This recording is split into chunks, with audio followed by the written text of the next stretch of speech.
everybody, welcome back to our channel. I'm Angela. And I'm Kaitlyn. And we're the Pinsy sisters because we love pins. And Disney World. Pinsies, pinsy, pinsy, pinsy, pinsy, Pinsy, pinsy, pinsy, pinsy. So, you guys can't really see Copper. He's kind of like cut out today, but he is here. He's back with us once again. I think Copper has become an official regular. He just Pinsy sisters and Copper. We should add him to the name. But so a couple weeks ago we started talking about pin trading and what pin trading is.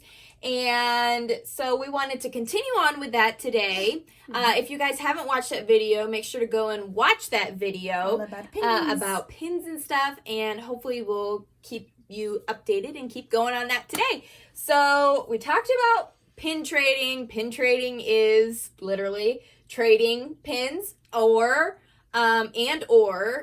keeping them and collecting them, which is what we're really into.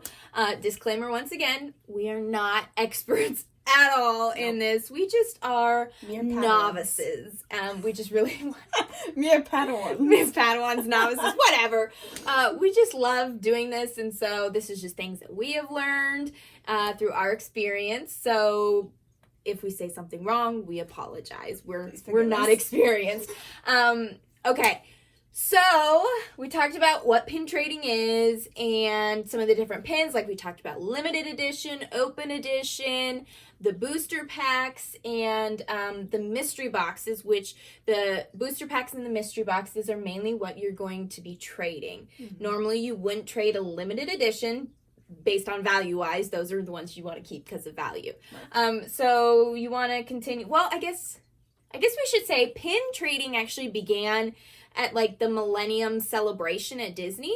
They kind of just as a fun thing to do. That's kind of 1999. Yeah, it's crazy. That's kind of a fun thing that they did just to see how it would go, a new thing, and it took off. Clearly, it did super pretty well. We're so glad that Disney did that. Yeah, and here we are today. So you want to talk about like some of the rules and stuff with pin trading? The rules, so boring. No, the rules. Really. They're rules, but it's not like they outright like these are the rules. Right. No. These are just kind of like, hey, good to know things. So, obviously things have changed because of COVID, but I want to give you like the clear overview of in a normal world and when it ever gets back to normal so you know how it works. Yeah, this is how it goes. So, when you hit the parks, and also what we're doing is we're talking about the pin trading for like the Disney parks. Yeah. We haven't done much online, so we don't have experience with that, but if you want us to, we can definitely try to experience. We can all learn together. So let us know if you want us to do that.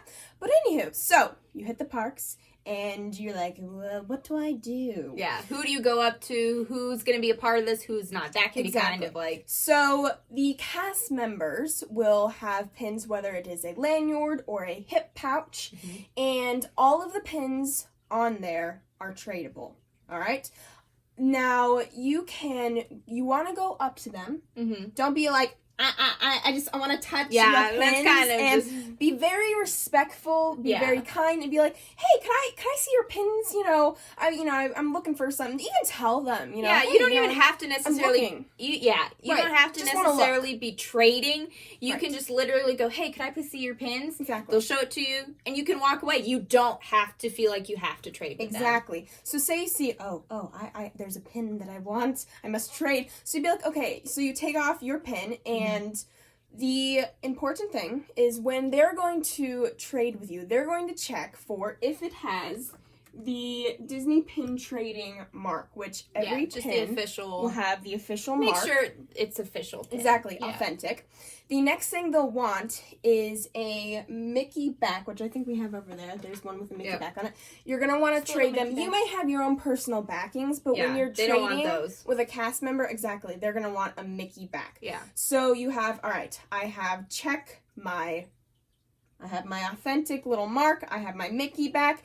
And also, please don't trade a pin that like most of the paint is off. Or don't give them a bad pin. If you know it's a scrapper and stuff. Like, don't just be like, oh yeah, this pin is bad and now I can get this good pin. Okay, so you've given them a good pin. You hand them the pin. They're gonna take the pin and they're gonna give you the pin back. Now sometimes there's a little clause. They they may know you really want this pin, and or it might be a little bit more of a valuable pin. a little more valuable, and they may have you do, like, especially, they have some pins that are turned around, and you can't see what it is, and they may have you do a little Disney quiz. They may ask you some Disney movie questions, or they may have you, like, our brother-in-law, he had to sing for his pin. So they'll do really fun things with that. They'll just have fun with you. Honestly, this is about, so much having fun and making memories. So that's kind of the thing is, whether you're on a board, and remember that you can only trade 2 pins per cast member. So you're like, a day. Here, I'm going to load off all my pins to you. Now give me all yours. Yeah. That's not how it works. Right. You can only do 2. So choose wisely. Right. And you can, if you, like, they're in different places each day, so you're not going to necessarily know where they are. But if by chance you do see them the next day, you are allowed to trade pins with them that day. Just they wanted to keep it 2 per cast member per day. Well, exactly, because they get fresh pins in the morning, and someone may get them really early and be like, "Oh, hey, I have all these pins." Go early to get the good pins. Exactly. Like, "Oh, hey, I'm just gonna load off all my pins." No, it makes it more fair for everyone. Yeah. So right. So.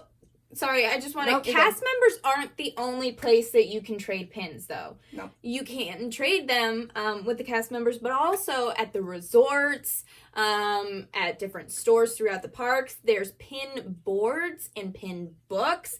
Maybe a pin hat, a pin stuffed animal. You just always have to ask. And, like, they can be in the most random places, which we should do another video about, like a scavenger hunt. It is. Like, we should do a video about, like, the most random places that we have found Disney pin boards and stuff. It's fun. But just always go into a store and don't be afraid to ask what's the worst that they can say you. Like, no, sorry, we don't have a pin board or a pin hat or something. But if they do, you may have found kind of a secret little gem that other people may not know about. So don't be afraid to ask them. Exactly. And they're very... So, some of them will even go back and, and look for the pin that you're looking for. Like we said, tell them what you're looking for. If you're, like, looking for a set, be like, man, I'm looking for this last one. They want you to have a magical experience. They do. So, let them know they're going to keep their eyes out for you, and they want to help you, too. Exactly. So, another thing to look out for is, say you see someone wearing a green lanyard. It's a little odd, They have a lanyard. What's the difference? Just green. So, green lanyards mean that only someone up to 12 years old can trade with that person. We cannot trade with them, sadly. Sad day. So, it kind of makes it even more of a pool for just, like, the kids. Yeah. So, it's a little more easier, not as, the adults aren't taking everything. Yeah. Exactly. And they'll make it more easier for the kids, kind of, because it can be very intimidating. Right. So. Going up to a stranger and being like, can I please...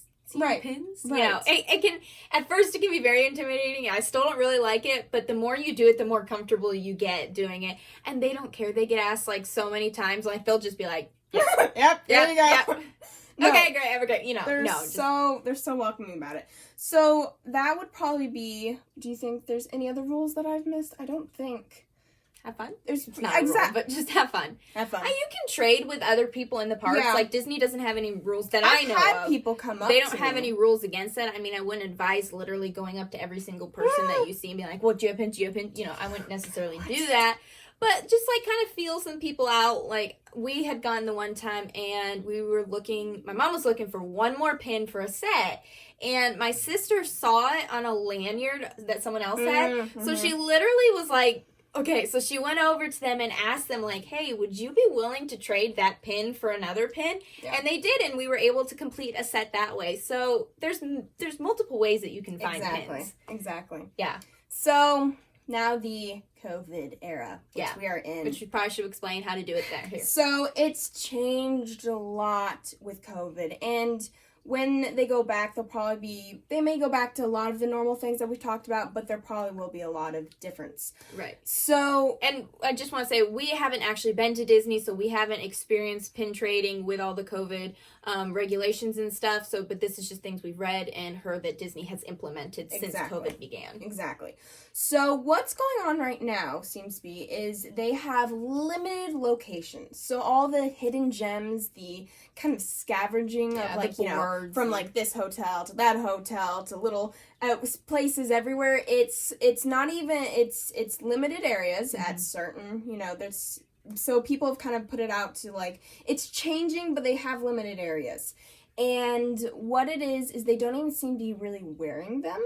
Okay. Or have a pin pouch. It just seems to be they have it on minimize a board. contact. Exactly. So they have it on a board. There's a table, and the board's kind of like behind it, and they have a bowl.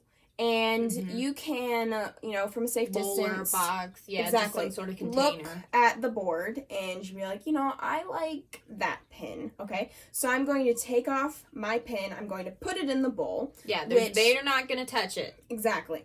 And they will then take off, because they sanitize all the pins that they put on the board. So they will take off the pin that you point to on the board. They will give that to you, and then the pin that you put in the bowl, they'll, of course, sanitize. So it's changed a lot, and it's a little saddening, but it's also this is what they got to do to stay clean. Because if you think about it, pins are always being circulated, and so they can't just let it be this free reign and, chaos where it's... this pin or so over here, pin trading, you can't sanitize like that. So it's more of a, boop, put it in, we will sanitize. Right. So you're limited on choices now.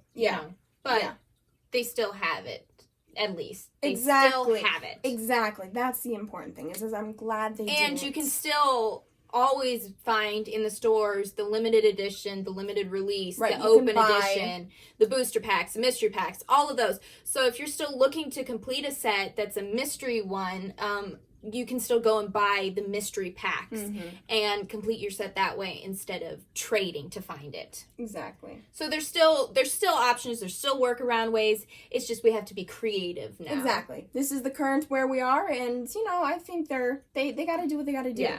But I think an important thing is when you're going to a pin board and say you see a pin that has like a little hidden Mickey on it, or has like a Mickey emblem on it, or it has a emblem of the Avengers sign, or the emblem of a Star Wars. Okay. Those are hidden Disney. Now, we want to... The next video will go into that, because that's a whole other... Yeah, because we don't want to make this forever. In Disney, you will find hidden Disney pins, and we want to also kind of like what to look out for when you're looking for pins. So next time, we'll kind of talk about scrappers and, the hidden Disneys and what you want to look out when you're about to choose a pin. Yeah.